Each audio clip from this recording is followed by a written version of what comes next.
E aí, meus queridos, bem-vindos a mais um Qual é a Dúvida aqui da Engeral. E a pergunta da vez é: a corrente do disjuntor geral, ela pode ser maior do que a do IDR? E em caso contrário, a corrente do IDR pode ser maior do que a do disjuntor geral? E ó, vai se preparando, porque ao longo dessa aula, 3 coisas iremos te proporcionar. Primeiro, tiraremos essa dúvida de muita gente aí do ramo sobre o IDR. Segundo, colocaremos mais um pouquinho de conhecimento técnico na sua cabeça. Terceiro, mostraremos o próximo passo que você precisa dar para crescer ainda mais na área elétrica. Então, bora para a aula.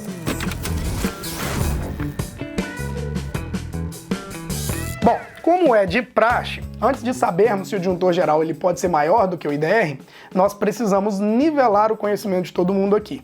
O que é e para que serve um disjuntor e qual a sua diferença para o IDR. Simples assim. Bom, o disjuntor é o responsável por proteger toda a instalação elétrica contra sobrecarga e curto-circuito.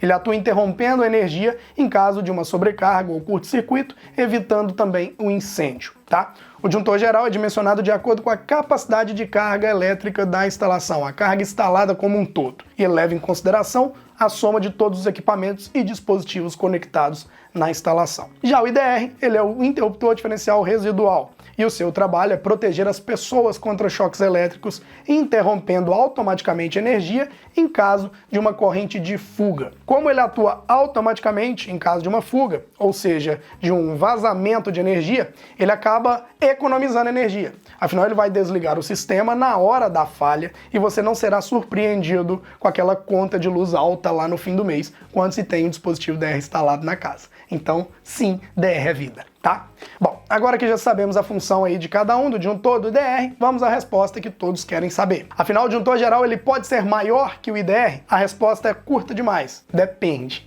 Como assim depende, André? Depende de como você vai instalar o IDR. Bom, se você não sabe, existem 3 maneiras de se instalar o IDR. Pode ser como proteção geral de circuitos. Dessa maneira, em caso de alguma fuga de corrente, toda a instalação será desligada, tudo mesmo. Isso não é muito recomendado quando a instalação é grande ou é comercial, né? Ou possui diversos circuitos. Já pensou? Deu um probleminha ali, uma fuga numa tomadinha ali do freezer do supermercado e aí desliga tudo, apaga até as luzes do supermercado? Não rola, né? E também tem a outra maneira, né, de ser instalado como proteção para um grupo de circuitos. Como, por exemplo, para as tomadas da cozinha de uma área de serviço. Você agrupa elas e põe a proteção junto, tá? Mesmo que estejam em circuitos separados, se um circuito é para a cozinha e outro para a área de serviço, em caso de uma fuga de corrente, apenas os circuitos dessas tomadas serão desligados, que o DR vai desligar só eles, tá? Essa já é uma forma que eu utilizo mais, tá? Atualmente. Fica até mais fácil de achar falhas, né, de fuga no caso de uma manutenção. E, na terceira forma, por último, pode ser instalado como proteção individual de circuitos. Dessa maneira, o circuito onde houver a fuga será desligado, como por exemplo um DR exclusivo para o chuveiro, tá?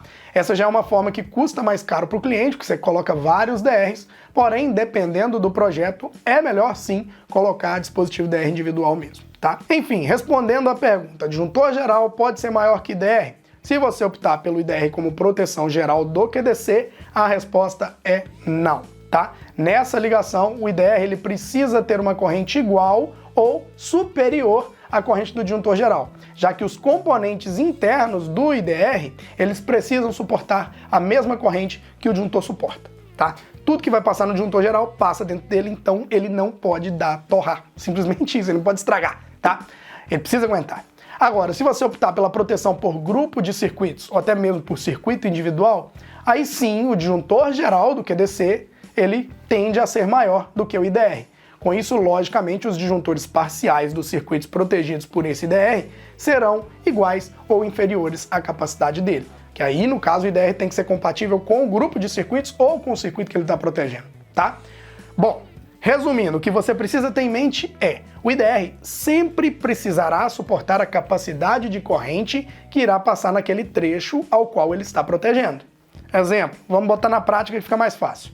Eu tenho um circuito de tomada na cozinha com 2.800 watts em 127 e um disjuntor monopolar de 25 amperes. Quero usar um IDR para proteção individual dessa cozinha. Então eu vou colocar um IDR bipolar, né, para proteção aí do 127, que vai proteger a fase e o neutro, de 25 amperes junto ao disjuntor desse circuito. Simples assim. Agora vamos subir um pouquinho mais o nível. Vamos falar de um outro exemplo para ficar mais claro aqui. Eu tenho 2 chuveiros, 5.500 watts cada um em 220 volts. Cada um tem o seu disjuntor bipolar lá de 32 amperes. Eu quero proteger esses dois chuveiros com apenas um IDR, fazendo assim um grupo com dois circuitos.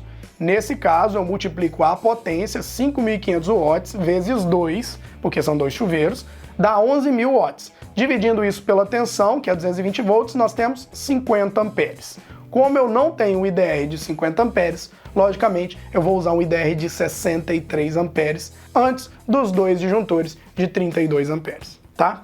Bom, com o desenho, com os diagramas, ficou bem mais fácil de entender, né? Só que tem uma coisinha que eu quero frisar aqui para todo mundo que está assistindo. A importância de contar com profissionais qualificados, principalmente na hora de projetar, na hora de dimensionar a instalação. Um eletricista profissional capacitado, ele sim saberá avaliar corretamente as necessidades da instalação e garantir a escolha adequada do disjuntor geral e do IDR, levando em consideração a capacidade de carga, as normas de segurança e as demandas específicas. E é por isso que no comentário fixado e na descrição do vídeo tem um link de uma segunda aula minha, que é a continuação dessa aula aqui.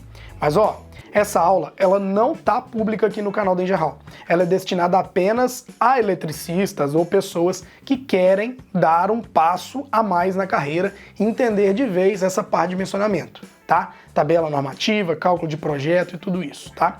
Nessa aula eu conto o que eu fiz para passar de um eletricista profissional para o nível de eletricista projetista e como que eu consegui ganhar salário de engenheiro antes mesmo de ter um diploma na faculdade, tá? Então já clica aí e me assiste mais um pouquinho, vem entender um pouco mais como foi esse processo meu, caso você queira ir para esse caminho também.